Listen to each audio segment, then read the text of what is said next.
আমার নাম হচ্ছে তানভীর আল ইসলাম। আমি হচ্ছি head and I planning and production head হিসেবে আছি প্যাশন স্টেপ গ্রুপ। আপনাদের আজকে কি ক্লাস জানেন?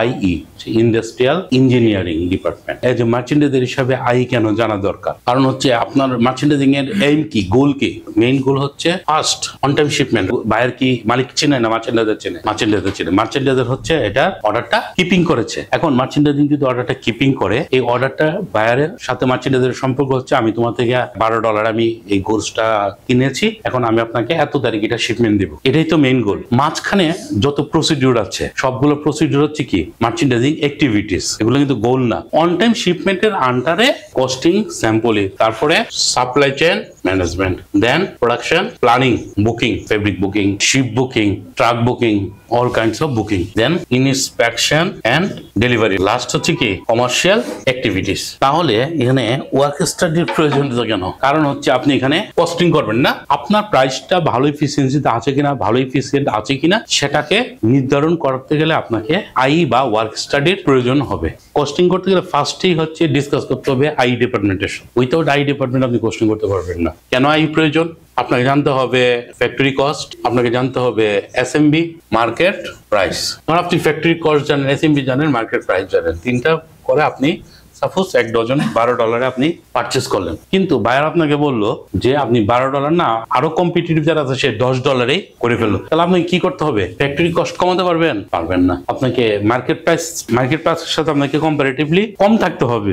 কোয়ালিটি কিন্তু এখন সবাই দেয়, কোয়ালিটি এখন ফার্স্ট। তাহলে আপনাকে হাত দিতে হবে কোথায়? এসএমবি তে। তার মানে হচ্ছে আপনি যে প্রোডাক্টটা নিয়ে তার সাথে দর কষাকষি করছেন সেটার এসএমবি সাপোজ ওই প্রোডাক্টটা তৈরি করতে সময় লাগলো 24 মিনিট। এখন এই প্রোডাক্টটা 24 মিনিট জায়গায় যদি আপনি এসএমবিটা কমে 20 মিনিট আনতে পারেন, তাহলে কি হলো? আপনার কস্টিংটা কমে যাবে, এফিসিয়েন্সি বাড়বে, প্রোডাকশন বাড়বে। এখন 24 মিনিট সময় কমাতে গেলে আপনাকে কিছু টুলস এন্ড টেকনিক জানতে হবে। সেই টুলস এন্ড টেকনিকটাই হচ্ছে ইন্ডাস্ট্রিয়াল ইঞ্জিনিয়ারিং। তার মানে এখান থেকে আপনি একটা সংশ্লিষ্টতা পাচ্ছেন। তারপর হচ্ছেন স্যাম্পলিং। স্যাম্পলিং কিভাবে আইয়ের সাথে জড়িত? আপনাকে স্যাম্পল যখন তৈরি করবেন বিভিন্ন প্রসেস সুইং করেন না, স্টিচ করবেন তো, কলার, কাপ, গার্মেন্টস, এই প্রসেস গুলো যদি আপনি ডেভেলপমেন্ট করেন তাহলে হচ্ছে দেখা গেছে যে এখানে কস্টিং কমানো যায়। তো একটা কলার ব্যান্ড আপনি প্রথমে রুলিং করে আয়রন করে স্টিচ দিচ্ছেন, তাহলে আমার এখানে কয়জন লোক লাগছে? 2 জন। আপনি স্যাম্পল বানানোর স্টেজে না আয়রন করবেন না, রুলিং করে স্টিচ করে দিলেন, তাহলে কি হলো? একটা ম্যান কমে গেল। তার মানে একটা ম্যান কমা মানে কি 50% কস্ট কমে গেল ওই প্রসেসে। তাহলে স্যাম্পল স্টেজে আপনাকে প্রসেস ডেভেলপমেন্ট করতে গেলে কি প্রয়োজন হবে? আয়ের প্রয়োজন। তারপর আসেন supply chain management. Supply chain ম্যানেজমেন্টটা সাপোজ আপনার একটা আইটেমের মধ্যে এমব্রয়ডারি আছে, দেন প্রিন্ট আছে, তারপর কি আছে? ফেব্রিক আছে, থ্রেড আছে, তারপর লেভেল আছে না, বিভিন্ন ধরনের লেভেল আছে, তারপর অ্যাক্সেসরিজ আছে, ট্রিমস আছে, তারপর ফিনিশিং আইটেম আছে, অনেক ধরনের আইটেম আছে। Suppose order quantity 10,000। ফেব্রিক তৈরি করতে সময় লাগে আপনার 1 মান্থ, প্রিন্ট করতে সময় লাগবে 5 ডে, ফেব্রিক তৈরি করতে সময় লাগবে 20 ডেজ, থ্রেড তৈরি করতে লাগবে 10 ডেজ। এখন আপনি অর্ডার নেওয়া থেকে শুরু করে যে টাইমটা 45 ডেজ এর ভিতরে আপনাকে সকল প্রসিডিউর শেষ করতে হবে। সকল প্রসিডিউর যদি আপনি শেষ করতে যান, তার মানে 1 মাস 5 দিন 20 দিন করতে করতে তো আপনার 45 ডেজ না, দেখা গেছে যে 90 ডেজ লাগে। এগুলোর পরে আবার প্রোডাকশনের টাইম আছে না। এই সকল জিনিসগুলোকে আপনি ম্যানেজমেন্ট যে করবেন, ওই ম্যানেজমেন্ট করার প্ল্যানিংটা যেভাবে করবেন, that is the supply chain planning or supply chain management. যে আমার হাতে 45 ডেজ, এর মধ্যে আমাকে সকল কিছু অ্যারেঞ্জমেন্ট করতে হবে। কিন্তু 45 ডেজ এর ভিতরে না, 45 ডেজ এর ভিতরে আপনার প্রোডাকশন টাইম আছে কিন্তু ডেলিভারি পর্যন্ত। তার মানে কি হচ্ছে 45 ডেজ থেকে আপনাকে প্রোডাকশন টাইম করতে হবে। আবার প্রোডাকশন টাইম করলেই কি আপনি প্রোডাকশন দিতে পারবেন? আপনার সেফটি পজিশন রাখবেন না, গুডস কোনো কারণে রিচেক হতে পারে। তার মানে কি সাপ্লাই চেইন এখানে আইয়ের প্রয়োজনীয়তা আছে। প্রোডাকশন প্ল্যানিং, এটা তো ডাইরেক্ট আই। প্রোডাকশন প্ল্যানিং হচ্ছে এখানে ডিরেক্ট আই ডিপার্টমেন্টের কাজ। কত মানুষ লাগবে, কত মেশিন লাগবে, আমার এই ধরনের মেশিন অ্যাভেলেবিলিটি আছে কিনা, তারপরে গার্মেন্টসের মধ্যে যে ধরনের টেকনিক্যাল গাইড এন্ড ফোল্ডার থাকে, এই গাইড ফোল্ডার এই জিনিসগুলো আমাদের অ্যাভেলেবেল আছে কিনা। আপনি এরকম একটা মার্চেন্ডাইজিং করলেন যেটার মধ্যে স্মোক মেশিন আছে, কিন্তু আপনার ফ্যাক্টরিতে স্মোক মেশিন নেই, এর টাইম না তো আপনি প্রোডাকশন করতে পারবেন না। তার মানে তার হচ্ছে সবকিছু নলেজ থাকার জন্য আপনাকে production planning as a merchandising হিসেবে, তাহলে প্রোডাকশন প্ল্যানিং করতে গেলে আপনাকে আইয়ের নলেজ থাকার প্রয়োজন। বুকিং এ এতটা আই নলেজ না থাকলেও চলবে, বাট এখানে প্ল্যানিং এর নলেজ থাকতে হবে। দেন হচ্ছে ইনস্পেকশন এন্ড ডেলিভারি, সেখানে এতটা প্রয়োজন নেই আই ডেলিভারি। দেন হচ্ছে আপনার কমার্শিয়াল অ্যাক্টিভিটি, সেখানে প্রয়োজন নেই। এর মাঝখানে কিন্তু আরো অনেক কিছু আছে, কনজামশন, তখনও আপনার আয়ের প্রয়োজন আছে। কেন? আপনার কতটুকু ইয়ার্স লাগবে, ড্রয়িং কতটুকু লাগবে, সুতা কতটুকু লাগবে, এগুলো কিন্তু গার্মেন্টস আই ডিপার্টমেন্ট করে। একটা গার্মেন্টস কতটুকু আপনি সুতা বুকিং দিবেন, কিভাবে বুকিং দিবেন, তো এই জিনিসগুলো, এই জন্য আপনাদের আইন বেসিক নলেজটা থাকতে হবে। তাহলে আমরা দেখতে পাচ্ছি যে responsibility of work study department, গার্মেন্টসে ওয়ার্ক স্টাডি ডিপার্টমেন্টে কি কি দায়িত্ব থাকে। Participate of the PP meeting, pre production meeting, production শুরুর আগে একটা মিটিং করে থাকে, সেখানে হচ্ছে প্রোডাকশনটা সব অ্যাক্সেসরিজ আসছে কিনা, প্রোডাকশন কবে হবে, কিভাবে হবে, কোয়ালিটি রিকোয়ারমেন্ট কি, জিনিসগুলো আলোচনা করা হয়। সেখানে পার্টিসিপেট করবে work study department. Then operational breakdown and machine layout, একটা গার্মেন্টস তৈরি করতে ফার্স্ট তো কস্টিং এর প্রয়োজন হয় না, কস্টিং করতে গেলে কি লাগে, এসএমবি লাগে, এসএমবির প্রয়োজন হয়। এসএমবি কিভাবে করবেন, তখন প্রয়োজন পড়ে হচ্ছে operation breakdown and machine layout. সেটা কিভাবে করবে, করে গার্মেন্টস এই একটা শার্টের অর্ডার পেল, এটাকে ফ্রন্ট পার্ট, স্লিভ, কলার, ব্যাক পার্ট সবগুলো প্রসেসকে তারা ব্রেকআপ করে, প্রত্যেকটা প্রসেস ধরে ধরে ব্রেকআপ করবে এবং প্রতিটা প্রসেসে কি পরিমাণ আমার সময় লাগবে, স্ট্যান্ডার্ড মিনিট ভ্যালু কতক্ষণ সময় লাগবে, সবগুলো প্রসেস অ্যানালাইসিস করে দেন একটা ভ্যালু বের করে, সেটা হচ্ছে এসএমবি। তারপর মেশিন লেআউট হচ্ছে এই যে সবগুলো প্রসেসকে ব্রেকআপ করলো, ব্রেকআপ করার পরে প্রোডাকশনটা তৈরি করার জন্য কিভাবে মেশিনগুলো বসবে, একের পরে কিভাবে বসলে হায়ার প্রোডাক্টিভিটি হবে, এটাকে বলে লেআউট। ফার্স্টে অপারেশন ব্রেকডাউন করে দেন মেশিন লেআউটটা তৈরি করতে হয়। Prepare skill inventory and grading of the operator, এখানে প্রোডাকশন করতে গেলে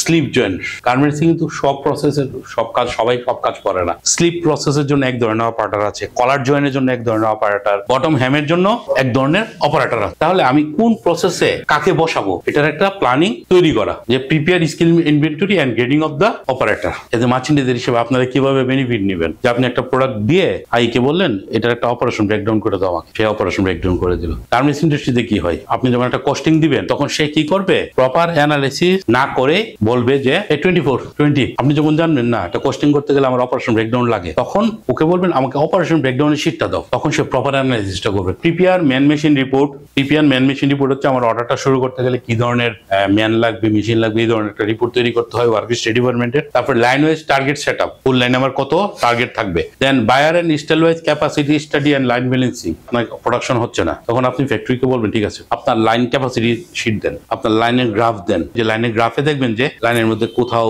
বেশি কোথাও কম, তখন ওদেরকে অ্যাড্রেস করতে পারবেন যে আমার এই প্রসেসে তো 140 কইরা, এখানে একটা মেশিন বাড়ালে তো আমার প্রোডাকশন 200 বের হয়ে যায়, বা এটাকে আপনি এটার সাথে ব্যালেন্স করেন। এই ধরনের যখন নলেজ গুলো দিবেন তখন কি হবে, আপনি প্রোডাকশন বাড়বে, প্রোডাকশন বাড়লে কি হবে, আপনার কস্ট প্রফিট বেড়ে যাবে, মার্জিন বেড়ে যাবে, তখন এটার প্রয়োজন আছে। Then data collect and efficiency report, এখানে ইফিসিয়েন্সি রিপোর্টটা আপনাদের জন্য কেন দরকার, সাপোজ মেইন ফ্যাক্টরির ইফিসিয়েন্সি রিপোর্টটা দেখে যে আমার অর্ডার গুলা কত পার্সেন্ট ইফিসিয়েন্সিতে কাজ হচ্ছে। আপনার অর্ডার হচ্ছে কস্টিং টার্গেট কত 1200, প্রোডাকশন 1300, ইফিসিয়েন্সি হলো 35% বা 50%, তার মানে হচ্ছে আপনার কিন্তু প্রফিট হচ্ছে না। কিভাবে, আপনার এই 1200 পিস বা 1300 পিস কত ঘন্টায় করার কথা ছিল, 10 আওয়ার, এখন আপনার প্রেসারে হোক বা শিপমেন্টের প্রেসারে হোক, সে রাতে 12টা পর্যন্ত হচ্ছে 15 ঘন্টা, 15 ঘন্টায় সে করতেছে হচ্ছে গিয়া 1200, লাভ কি হলো, 10 ঘন্টায় 1200 হওয়ার কথা, কিন্তু সে 15 ঘন্টা করতে, তাহলে এখানে কি ইফিসিয়েন্সি লস হচ্ছে না? তার মানে আমি প্রোডাকশন কোয়ান্টিটিটা মেইন না, ইফিসিয়েন্সিটা হচ্ছে মুখ্য।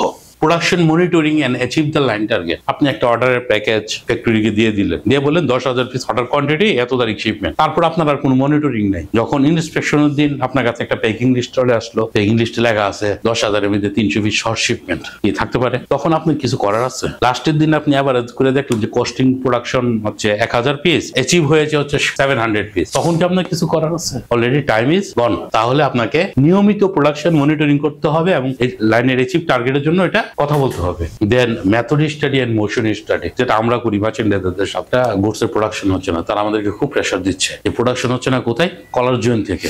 এখন আমরা মার্চেন্ডে বললাম না প্রোডাকশন হচ্ছে না, মার্চেন্ডাইজার আসলো, সে আই খুব ভালো জানে কলার জয়েন্টে, এই কলার জয়েন্ট অপারেটর পুরো 1 বছর যাবত কলার জয়েন্ট করতেছে, তার মানে কি সে এক্সপার্ট, প্রোডাকশন হচ্ছে না। এর জন্য আপনাকে জানতে হবে method study and motion study, তার মানে হচ্ছে কলারটা সে কিভাবে সুইং করতেছে, তার ধরাটা ঠিক আছে কিনা।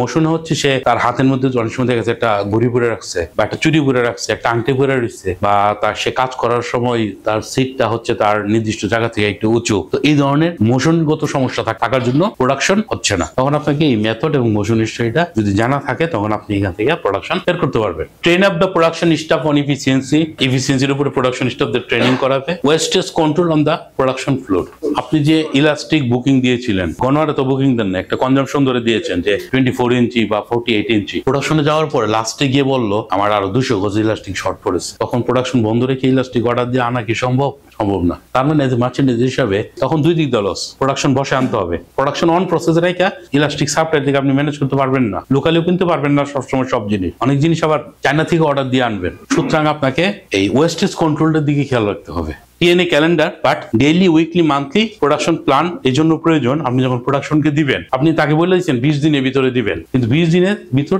হলে তাকে বলবেন যে আমার 10,000 পিস অর্ডার, তুমি আমাকে একটা প্ল্যান দাও, কত তারিখ কত কাটিং করবা, কত সুইং করবা, কত ফিনিশিং করবা। দেন আপনি ফ্যাক্টরি থেকে একটা কমিটমেন্ট পাইলেন, ওরা একটা সিগনেচার করে দিয়ে দিবে। তাতে সুবিধা কি, সে আপনার কাছে কমিটমেন্ট করেছে, আপনি তখন এনশিওর কোনো কারণে অর্ডার যদি প্রবলেম হয় আপনি ডকুমেন্টটা দেখাতে পারবেন। এই কাজটা কিন্তু আবার আই ডিপার্টমেন্ট করে factory. Then prepare the production report for cutting, sewing and finishing. Then production plan করলেন, এজ পার প্ল্যান অনুসারে প্রতিদিনের ফিডব্যাকটা কি, আমি প্ল্যান করেছি আজকে 1000, অ্যাকচুয়াল অ্যাচিভমেন্ট কত, প্ল্যান ভার্সাস অ্যাচিভমেন্টের রিপোর্ট আপনাদেরকে প্রতিটা অর্ডারের এগেইনস্টে প্রতিদিন ফলো আপ করবেন। Then arrange the team accessories just in time, যেটাকে বলে JIT, টিম এন্ড অ্যাক্সেসরিজ যথাসময়ে আসতে হবে।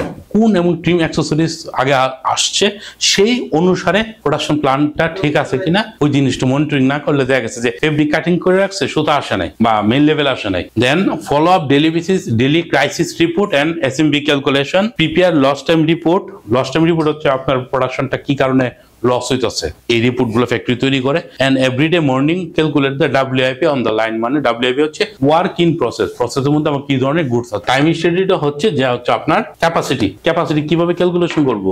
এভারেজ করলে একটা মানুষ শারীরিকভাবে দুর্বল, তার 60 সেকেন্ড লাগছে, তার তো ক্যাপাসিটি ওইটা, তা লোক অনেক বেশি শক্তিমান, তার ক্যাপাসিটি ওইটা। তার মানে যার থেকে যত ক্যাপাসিটি আছে তার থেকে সেটা। এখন যে ব্যক্তিটার 60 মিনিট লাগছিল, এই ব্যক্তির আগে যদি আবার দ্বিতীয়বার ছাড়েন একই ব্যক্তিরে, সে কি 60 মিনিট লাগাবে? 55 মিনিট। আবার তৃতীয়বার ছাড়েন তখন লাগবে 65, চতুর্থবার ছাড়েন তখন হচ্ছে 62। এটার এভারেজ যদি করেন তাহলে ওই ব্যক্তির ক্যাপাসিটি, তারপর ওইটা ঠিক নাই। আপনাকে দেখতে হবে এই 60 মিনিটের জন্য তার রেটিং কত ছিল। এখন রেটিংটা কি জিনিস, সাপোজ আমি এখান থেকে এই ব্যাপারটা এনে এখানে রাখলাম, আপনারা আমার কত মার্ক দিবেন? এটা আপনি আমাকে ফার্স্টে 100 দিলেন, এখন কত মার্ক দিবেন? মোর দেন 100, রাইট? তার মানে কি 110।